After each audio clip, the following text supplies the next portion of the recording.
قد جاءکم من اللہ نور و کتاب مبین، بے شک تمہاری طرف اللہ کی جانب سے ایک نور آیا اور روشن کتاب۔ اب یہاں پر نور کا ذکر ہے اور روشن کتاب کا ذکر ہے، اس کا مطلب یہ ہے کہ یہ الگ الگ چیزیں ہیں۔ فقہاء نے، مفسرین، ہمارے اسلاف نے، بلکہ حضرت عبداللہ بن عباس رضی اللہ تعالیٰ عنہ سب سے پہلے مفسر قرآن ہیں۔ آپ رضی اللہ تعالیٰ عنہ فرماتے ہیں قد جاءکم من اللہ نور، اس سے مراد نور محمد صلی اللہ علیہ وسلم ہے، یعنی حضور کی ذات۔ روشن کتاب سے مراد قرآن پاک ہے۔ تو پتہ یہ چلا اللہ کی جانب سے ایک نور جو آیا وہ کوئی اور نہیں، چاند کو بھی نورانیت حاصل ہے،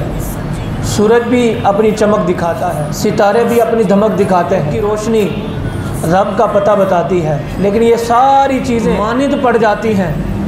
ان کی روشنی کی کرنیں اگر کہیں سے آتی ہیں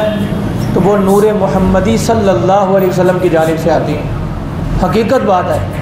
نبی پاک صلی اللہ علیہ وسلم کی ذات ایسی ذات ہے کہ آپ کو اللہ نے ایسا نور بنایا کہ آپ کے نور کے وسیلے سے ہر نور بنا۔ ہر مخلوق کو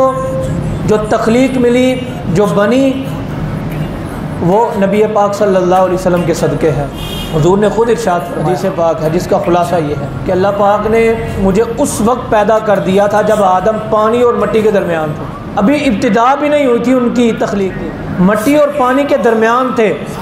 تو اللہ نے اس وقت میرے نور کو پیدا کر دیا۔ آپ صلی اللہ علیہ وسلم تخلیق میں سب سے پہلے ہیں، لیکن آنے میں سب سے بعد میں۔ پتہ یہ چلا ابتدا بھی حضور سے ہے، انتہا بھی حضور سے ہے، درمیان میں سب کچھ ہے۔ یعنی ابتدائی طور پر بھی حضور فیض لٹا رہے ہیں اور آخر میں آ کر بھی فیض لٹا رہے ہیں۔ علامہ اقبال نے اس لیے کہا وہی اول، وہی آخر، وہی ظاہر، وہی باطن، وہی قرآن، وہی فرقان۔ یعنی آپ صلی اللہ علیہ وسلم کو علامہ اقبال نے سب کچھ کہہ دیا، اول بھی ہیں، آخر بھی ہیں، سب کچھ حضور کی ذات ہے۔ رب تو رب ہے نا، اس کے مقابل تو کوئی ہو ہی نہیں سکتا، وہ وحدہ لا شریک ہے، لیکن اسی رب نے ارشاد فرمایا قد جاءکم من اللہ نور و کتاب مبین۔ وہی رب کہتا ہے قل بفضل اللہ و برحمتہ فبذالک فلیفرحوا، اے محبوب ان کو کہہ دو جب تمہیں اللہ کا فضل ملے نا اور اس کی رحمت ملے، فلیفرحوا،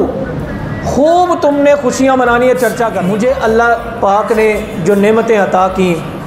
زندگی کی نعمت دی، اولاد کی نعمت، دنیا کے اندر اللہ پاک رزق عطا فرماتا ہے، یہ نعمت ملی۔ ایک نعمت سے لے کے اللہ کی آخری نعمت تک میں گنتی کروں تو گنتی کر نہیں سکتا، کیا کیا اللہ نے مجھے عطا فرمایا۔ لیکن یہ ساری نعمتیں